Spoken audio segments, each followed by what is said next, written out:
guys, welcome to the rest of Revelation, and today we're talking about we're in Revelation 2 beginning in verse 8, and we're talking about the church of Smyrna.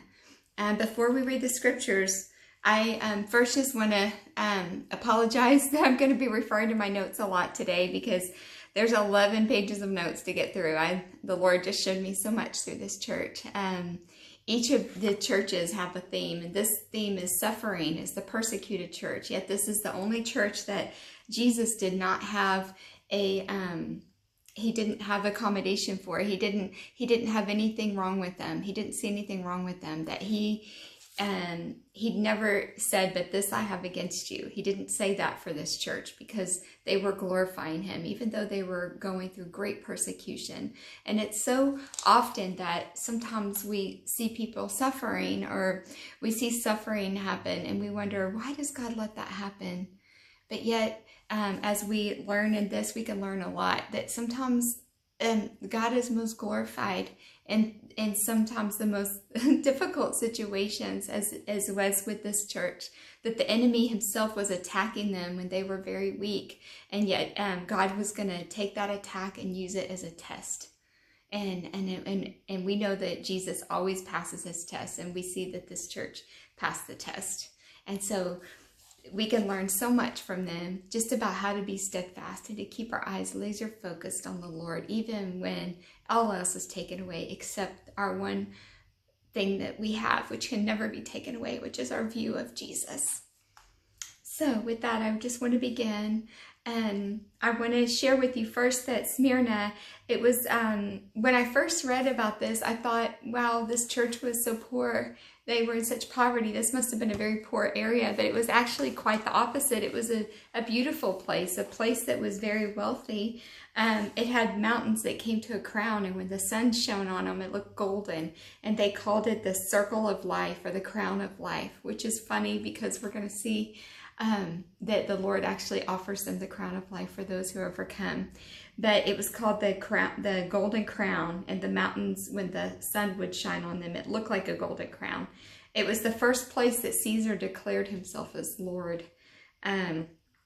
Smyrna, they believe that it was named after the myrrh tree. And these trees, they would actually pierce them, which is reference to, we can look at Jesus on the cross and nailed to a tree, yet and look upon him who they pierced. But this tree was pierced, and when it was beaten, it would produce this golden resin, which was myrrh, and it was very expensive, and it was used for embalming people. And it was especially a great import to Egypt, because Egypt would use it to embalm the people to show a way of displaying their love for them and their sacrifice for them.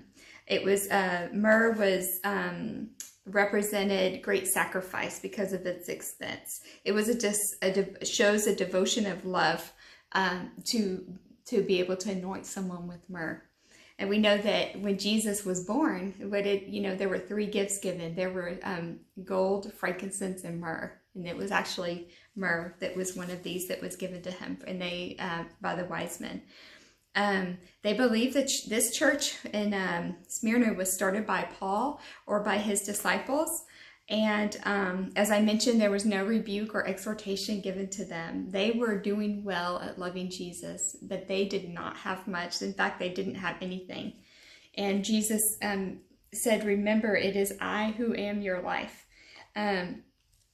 Each time Jesus introduces himself to one of these churches, we have to know about the letters to the churches, that these were to actual literal churches, but these were also meant for us, his church, his one bride. And so these still apply today, because there's times where maybe corporately or individually, we're going to go through times of suffering. We're going to go through times where we feel like we have nothing, but yet Jesus is our everything.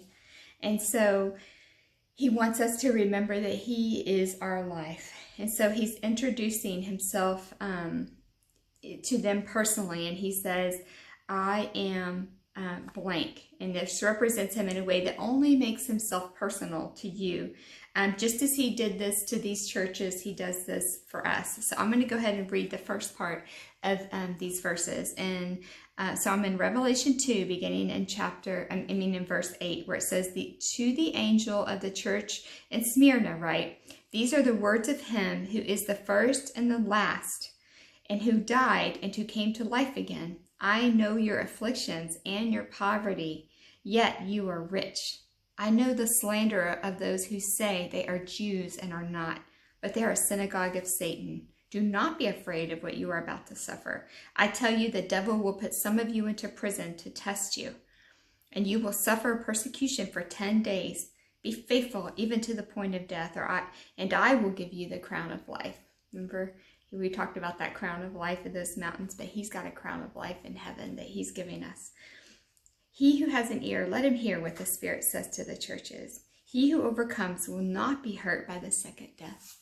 And so we could see here, Jesus knew their story. Sometimes we just need that encouragement that God sees and he knows where we're at. And if we know that he knows that, hey, he sees what's going on, he knows what's going on, and he's with me in what's going on, then I can get through this because he is with me. And when we have our I am and him who is the I am, we know that we're going to be okay. Even if it's hard, we're going to be okay because he never leaves us or forsakes us.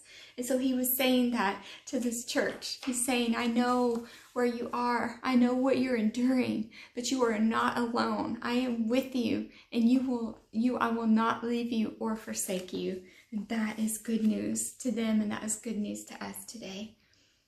That he is the first and the last. He was dead and he's coming back to life. And this city was known as the city that was dead and has come back to life. But Jesus is saying, no, where you're living is in me, the one who was dead and come back to life.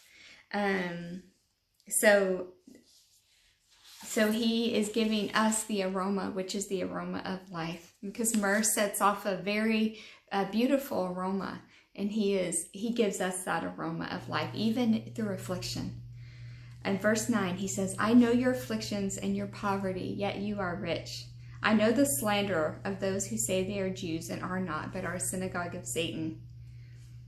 He knows our tribulation that we're going through right now. I don't know what yours is. I know what mine is. But we are all going through something, and he knows it. I just want to share that with you right now, because sometimes we feel so alone. And we're like, no one knows exactly what I'm going through. No one can feel what it's like in my heart right now. But I promise you, he knows. And he's saying, not only do I know what you're going through, but you are. He's saying, I see you. I see you right where you're at. And I know you're going through this horrible thing. And it makes you feel like you are this. Maybe you feel very weak right now. And you feel like you are weak. But let me tell you something. But I know you are strong. You may feel like you are nothing to nobody right now, but I know you, and you are mine. You are my beloved, and you are priceless to me. So listen, let your heart hear. Let your heart hear today what he's saying to you, where he's saying, this is where you are, yet this is how I see you, because that's life-changing to see ourselves the way he sees us. We can see ourselves experiencing things, yet Jesus sees us experiencing him. And that is such beautiful news for us who belong to him.